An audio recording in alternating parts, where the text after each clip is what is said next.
गुरुर्ब्रह्मा गुरुर्विष्णू गुरुर्देवो महेश्वरा गुरुर्साक्षात् परब्रह्म तस्मै श्री गुरुवे नमः।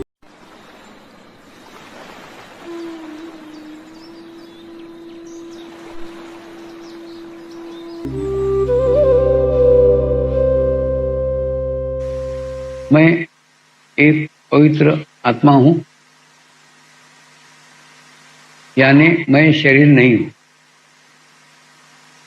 मैं एक शुद्ध आत्मा हूं। शुद्ध आत्मा केवल परमात्मा है। परमात्मा के सिवा मेरा कोई अस्तित्व नहीं है। मैं परमात्मा मैं हूं। मैं एक पवित्र आत्मा हूं, यानी मैं शरीर नहीं हूं। मैं एक शुद्ध आत्मा हूं। शुद्ध आत्मा केवल परमात्मा है। परमात्मा के सिवा मेरा कोई अस्तित्व नहीं है। मैं परमात्मा मैं हूं। मैं एक पवित्र आत्मा हूं, यानी मैं शरीर नहीं हूं। मैं एक शुद्ध आत्मा हूं। शुद्ध आत्मा केवल परमात्मा है। परमात्मा के सिवा मेरा कोई अस्तित्व नहीं है। मैं परमात्मा मैं हूं।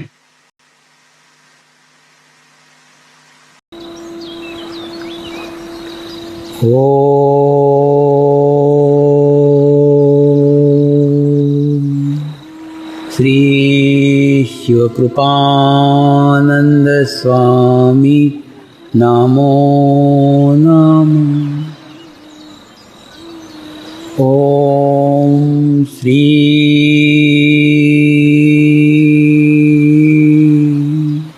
शिवकृपानंद स्वामी नमो नमः। ओम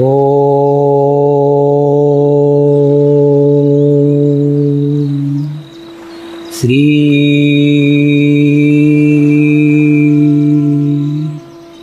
शिवकृपानंद स्वामी नमो नमः। ओम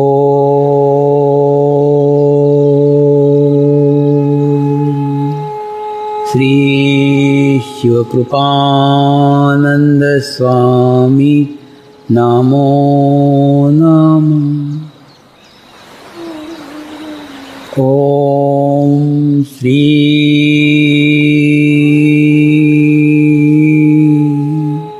शिवकृपानंद स्वामी नमो नमः। ओम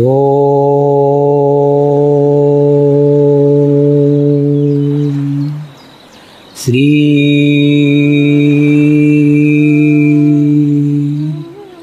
शिवकृपानंद स्वामी नमो नमः। ओम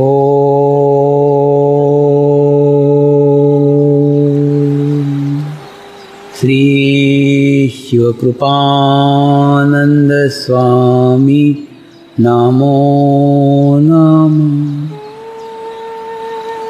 ओम श्री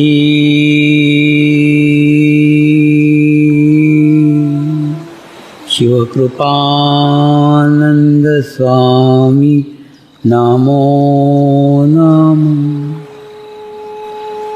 ओम श्री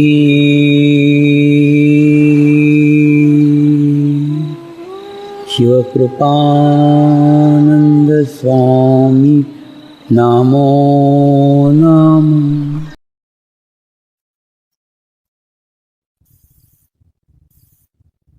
और आपकी आध्यात्मिक स्थिति कैसी है इसका अंदाजा आप अपना अवलोकन करके ही कर सकते हो।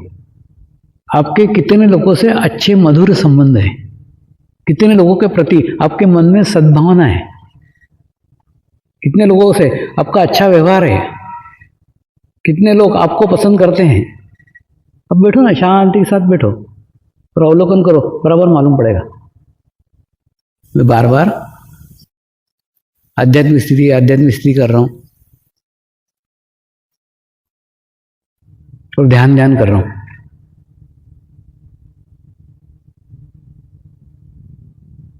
आज एकदम आपको सरल परिभाषा में ध्यान को समझा देना।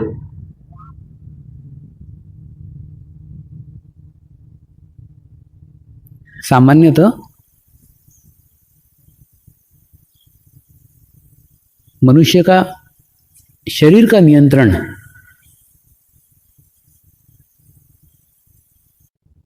मनुष्य की आत्मा के ऊपर होता है,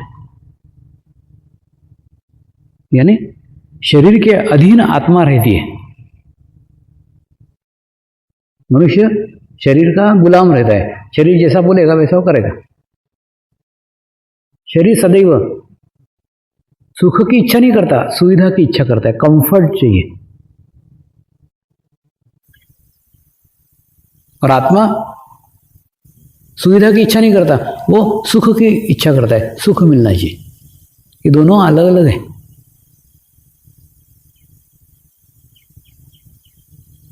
ध्यान कुछ नहीं है। ध्यान वो शरीर के भीतर की आत्मा को सशक्त करने का एक पद्धति है, एक माध्यम है, एक तरीका है, जिस तरीके से धीरे धीरे धीरे धीरे धीरे धीरे आपके अंदर की आत्मा सशक्त हो जाएगी, स्ट्रांग हो जाएगी।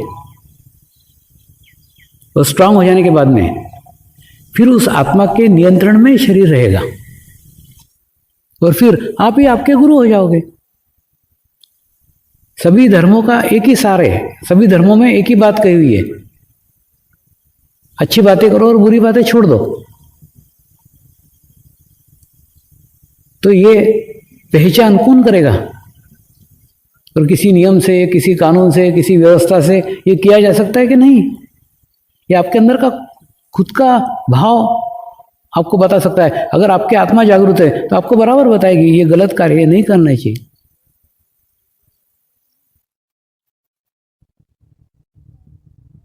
जीवन में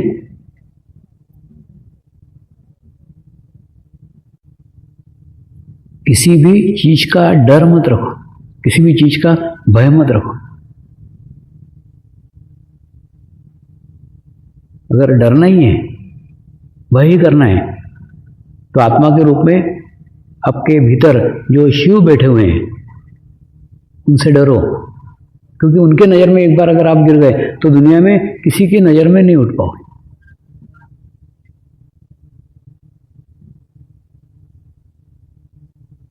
तो ध्यान कुछ नहीं है। ध्यान आपके ही भीतर के उस परमात्मा के स्वरूप को शुद्ध करने का,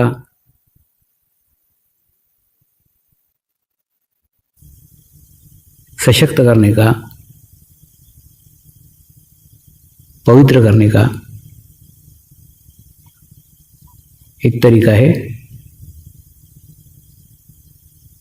जो सामूहिकता का सहारा लेकर किया जाता है।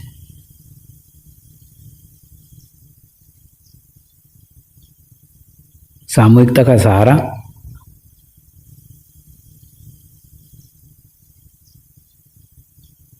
लेना इसलिए आवश्यक है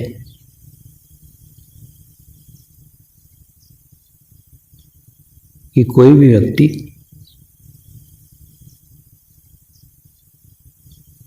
अपने आप को सुधार ही नहीं सकता है, क्योंकि वो 50% अच्छा और 50% बुरा है। देव और राक्षस इन दोनों के बीच में मनुष्य है। तो मनुष्य के अंदर देव भी है, राक्षस भी है, दोनों है। अगर राक्षसों की संगत में रहोगे तो भीतर का राक्षस बुद्धिगत होगा, सशक्त होगा, तंदुरुस्त होगा। बलवान होगा, बलशाली होगा।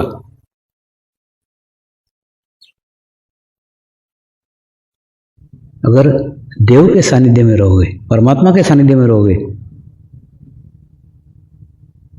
तो आपके भीतर का परमात्मा सशक्त होगा, बलशाली होगा, स्ट्रांग होगा।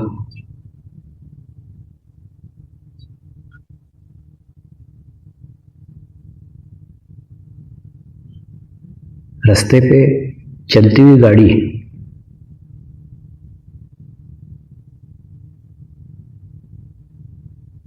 तो प्रत्येक मनुष्य ढकेल लेता है। सामान्य जीवन चल रहा है, कोई परेशानी नहीं, कोई प्रॉब्लम नहीं। लेकिन जब चलती गाड़ी किसी खड्डे में गिर जाती है, तब उस खड्डे में से उस गाड़ी को निकालने के लिए एक अतिरिक्त ऊर्जा शक्ति की आवश्यकता होती है।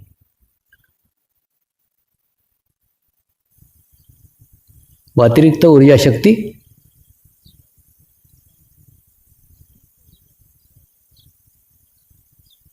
वही सामूहिक शक्ति है, वही परमात्मा की शक्ति है, वही परमेश्वर की शक्ति है। और उस शक्ति से अगर आप संबंधित होते हो, आप जुड़े हुए होते हो,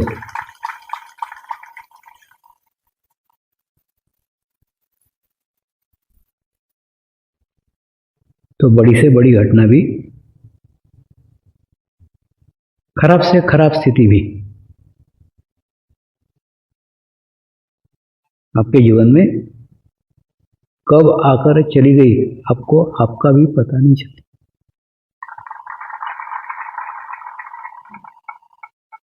क्योंकि आपका अस्तित्व गौण हो गया, छोटा हो गया। आपका अहंकार कम हो गया।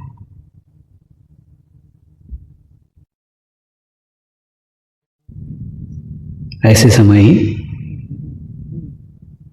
उस सामूहिक शक्ति की, उस कलेक्टिविटी की आपको आवश्यकता पड़ती है। और इन 10 सालों में प्रत्येक साधक के जीवन में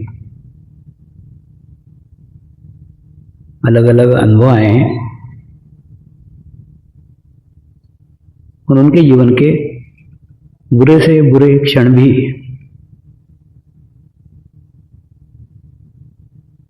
उस सामूहिकता के सानिध्य में, उस कलेक्टिविटी में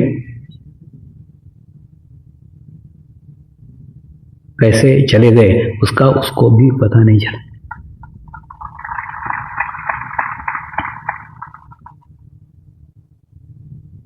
लेकिन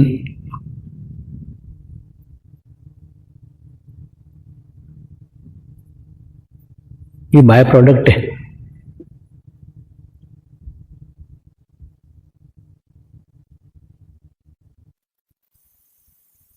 जो मैं देना चाहता हूं वो, और जो तुमको मिला है, इसमें भी विरोधाभास है। तुम एक चॉकलेट खाकर ही खुश हो रहे हो, प्रसन्न हो रहे हो, हाँ चॉकलेट कितनी मीठी है, अरे बाबा मैं तो डब्बा देने को तैयार था।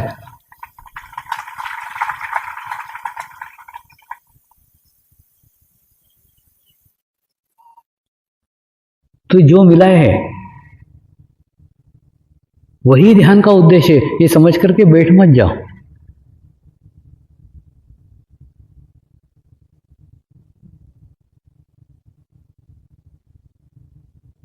ये आध्यात्मिक मार्ग में बड़ा विचित्र है।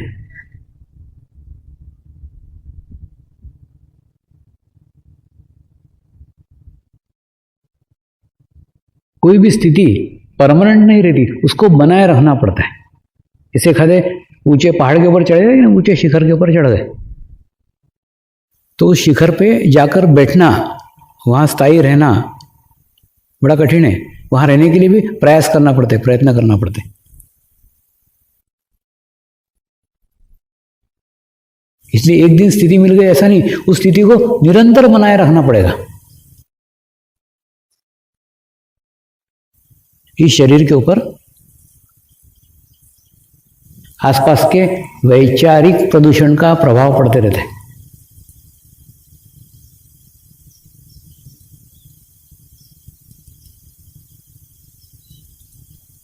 इस गहन ध्यान अनुष्ठान में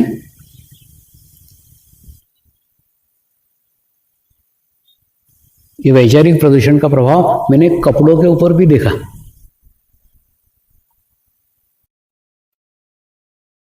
एक प्रयोग किया, केवल 2 कपड़े यूज किए, 2 ही कपड़े वापरे। अब भी प्रयोग करके देखो कि ध्यान करते समय केवल 2 ड्रेस रखो,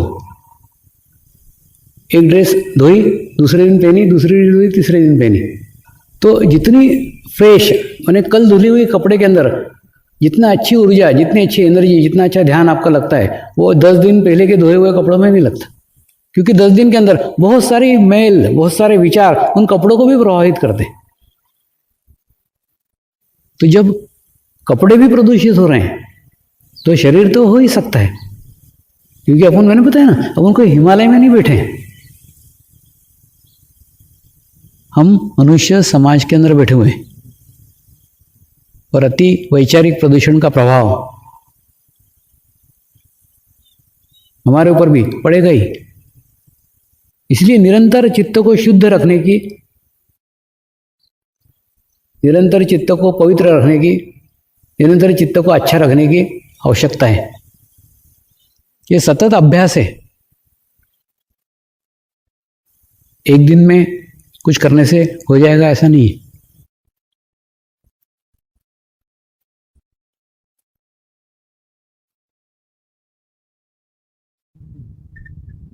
दूसरा, पिछले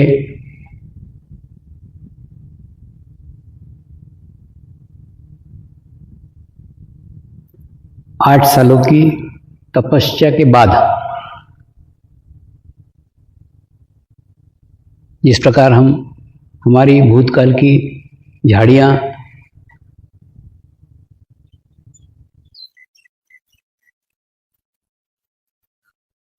भूतकाल के बुरे व्यक्ति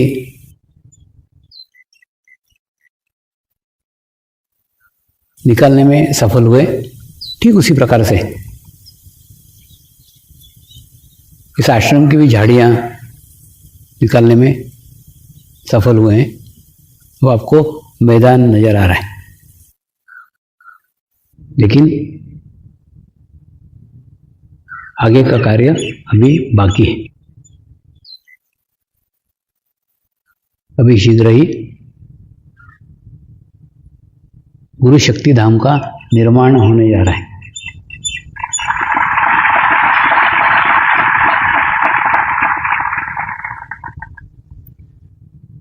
मुझे इस कागजी कार्यवाही में कुछ समझता नहीं था और ना जानकारी थी, लेकिन मेरा एक विश्वास था कि जब तक आश्रम में एक कुटुंब समझ करके रहने के लिए साधक योग्य नहीं होते तब तक आश्रम नहीं बनेगा, ये विश्वास था।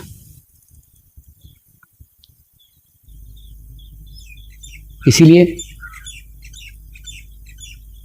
ये कार्य देखने वाले साधक मुझे कहते थे, स्वामी जी महीना भर लगेगा, 15 दिन लगेंगे, महीना भर लगेगा।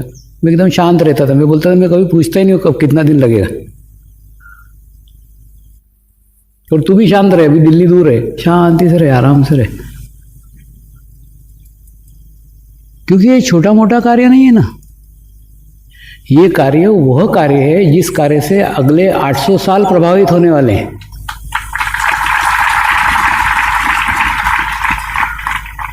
अगले 800 सालों तक जो भी आत्माएं आध्यात्मिक प्रगति की इच्छा करेगी वो विश्व से यहां दौड़ी चली आएगी, फिर विश्व के वो किसी भी कोने की हो।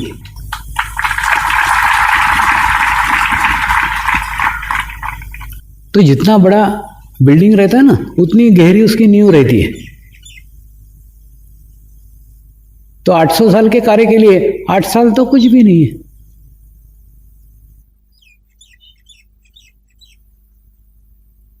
हिमालय में कुछ गुफाओं में कुछ बौद्ध साधु एक पत्थर के बड़े टुकड़े को लेकर बैठ जाते थे और दिन भर में केवल एक छेनी चला देते, ध्यान करते थे, मेडिटेशन करते थे और मेडिटेशन से उठ करके केवल एक छेनी चला देते, बस उतना ही। ऐसी रोज एक छेनी चला करके करके करके करके 8-10 साल के अंदर एक बुद्ध की प्रतिमा बनाते थे, बुद्ध का निर्माण बनाते थे। अब वो कोई आर्टिस्ट नहीं थे, वो कोई शिल्पकार नहीं थे, वो कोई शिल्पी नहीं थे, सामान्य साधु थे जिनको शिल्प का कोई ज्ञान नहीं था, लेकिन एक परिकल्पना करते थे कि मुझे ऐसी मूर्ति बनाने की, ऐसी मूर्ति बना देते। और 8-10 साल के अंदर, 15 साल में, 20 साल में, किसी का 25 साल में वो मूर्ति का निर्माण होता था। लेकिन उस मूर्ति के अंदर खूब जबरदस्त वाइब्रेशंस रहते थे, खूब जबरदस्त एनर्जी रहती थी। अरे पहाड़ से नीचे भी हो ना तो ऊपर तक के चैतन्य पता लगता था। यानी उस पत्थर से मूर्ति बनाने की क्रिया के साथ वो अपने आप को जोड़ लेते थे। 20 साल 25 साल जुड़े रहे, धीरे धीरे धीरे धीरे धीरे धीरे करते रहे। और 20-25 साल में उस मूर्ति का निर्माण कार्य किया। तो आपको भी इस गुरु शक्ति धाम के साथ जुड़ने का अवसर प्राप्त हो रहा है, आपके जीवन काल में ये बन रहा है।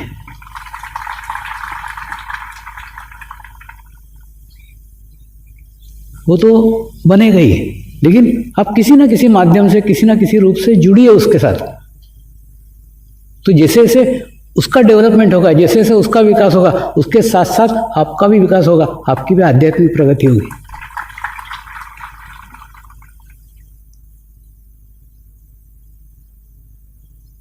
आप प्रयोग करके देखिए, एक आधी छोटी सी चीज। मुझे तो कभी कभी लगता है कि छोटा सा बच्चा किसी माँ को होता है ना, तो उस समय उसकी आध्यात्मिक प्रगति की बहुत अच्छी संभावना रहती। इसलिए रहती है क्योंकि दिन भर वो बच्चे के ऊपर सोचते रहती है, बच्चे का विचार करते रहती है, बच्चे के ऊपर चित्त रहता है। और छोटा बच्चा तो एकदम इनोसेंट रहता है, एकदम अबोध रहता है, एकदम परमेश्वर का रूप रहता है। तो उसको एक अच्छी स्थिति प्राप्त होती है। धीरे धीरे धीरे धीरे क्रमबद्ध तरीके से उसके सामने वो बच्चा विकसित होता है, बढ़ता है। ठीक उसी प्रकार से किसी छोटे से पौधे को आप लगाते हो, उस पौधे को रोज थोड़ा थोड़ा थोड़ा थोड़ा थोड़ा थोड़ा थोड़ा थोड़ा पानी देते हो, और पानी देते देते वो पौधा विकसित होता है और एक दिन फूल खिलाता है। वो आप आपके जीवन काल में देखते हो, उस दिन खूब खुशी मिलती है, खूब प्रसन्नता मिलती है, क्योंकि आपने आपकी सकारात्मकता उस पौधे के साथ जोड़ ली।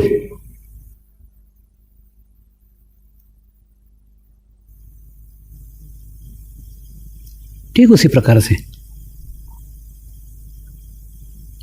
गुरु शक्ति धाम जो अगले 800 सालों तक आध्यात्मिक प्रगति के लिए एक दीवादांडी होगा, ऐसे बड़े महाकार्य के लिए आपको आपके जीवन काल में जुड़ने का अवसर प्राप्त हो रहा है। तो उससे जुड़िए, चित्त से जुड़िए। आपका चित्त सदैव उसके ऊपर रहना चाहिए। कहाँ नींव खुदी, कहाँ क्या हुआ, कहाँ धीरे धीरे धीरे धीरे धीरे धीरे जैसे जैसे उसका विकास होगा, आपके चित्त भी विकसित होना चाहिए। जैसे वो बुद्ध साधु सालों तक उस पत्थर पे चित्त रखते रखते रखते रखते रखते रखते रखते रखते विकसित करते हैं। तो ये जो 8 साल लगे हैं, ये 8 साल के पीछे भी गुरुदेव का एक ही इच्छा है कि आपका चित्त शुद्ध हो, चित्त पवित्र हो। विश्व एक कुटुंब है, इस भावना के साथ आप उस आश्रम में रहें।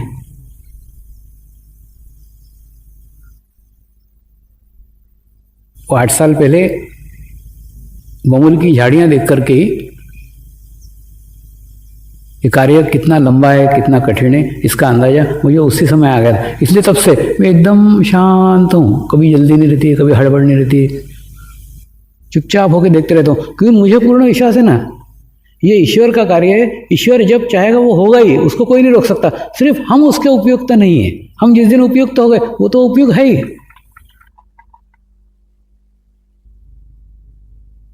तो अपनी आध्यात्मिक स्थिति बनाइए। आध्यात्मिक प्रगति सबसे महत्वपूर्ण है।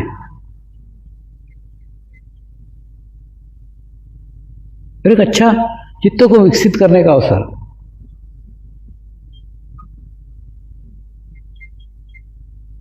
एक स्थान से जुड़ने का अवसर,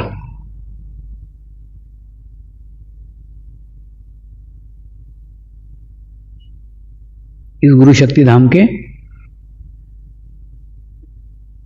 निर्माण के समय आपको प्राप्त होने वाला है।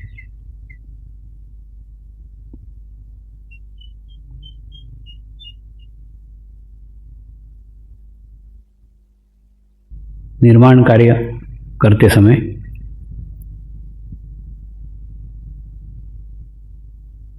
आपको जिस रूप से जुड़ते आए, जिस तरीके से जुड़ते आए, जो भी आपके पास अतिरिक्त हो, उस अतिरिक्त का योगदान उसमें दीजिए।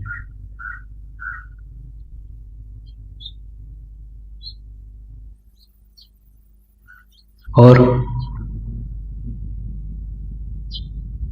दूरी के कारण, शारीरिक स्थिति के कारण या अन्य किसी स्थिति के कारण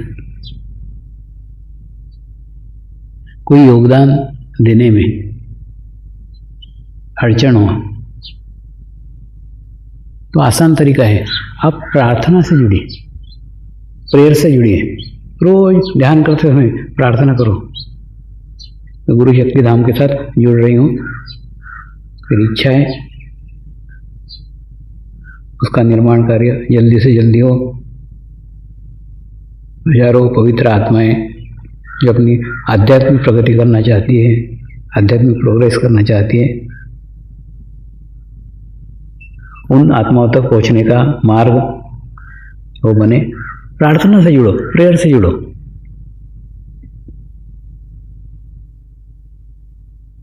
आप सिर्फ प्रार्थना करो, करने वाले तो कोई कर जाएंगे।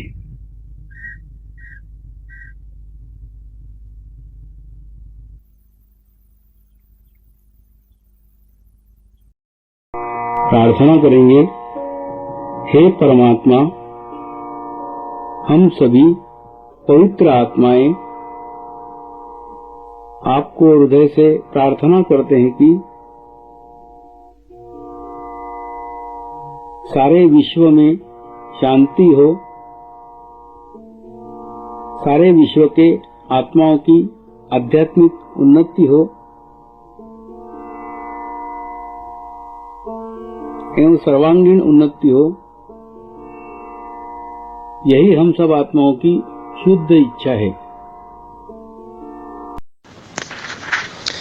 हे परमात्मा, हम सभी पवित्र आत्माएं आपको हृदय से प्रार्थना करते हैं कि हमारे सद्गुरु श्री शिव कृपानंद स्वामी जी का स्वास्थ्य सदैव अच्छा रहे, उनकी आयु दीर्घ हो।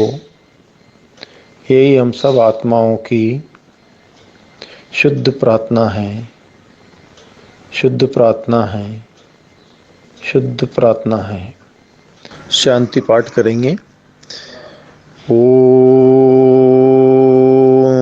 ध्यो शांति अंतरिक्ष गुम शांति पृथ्वी शांति रापः शांति औषधयः शांति वनस्पतयः शांति विश्वे देवाः शांति ब्रह्म शांति सर्वगम शांति शांति एव शांति सामा शांति एधि ओम शांति शांति शांति सर्व इष्ट सुशांति भवतु।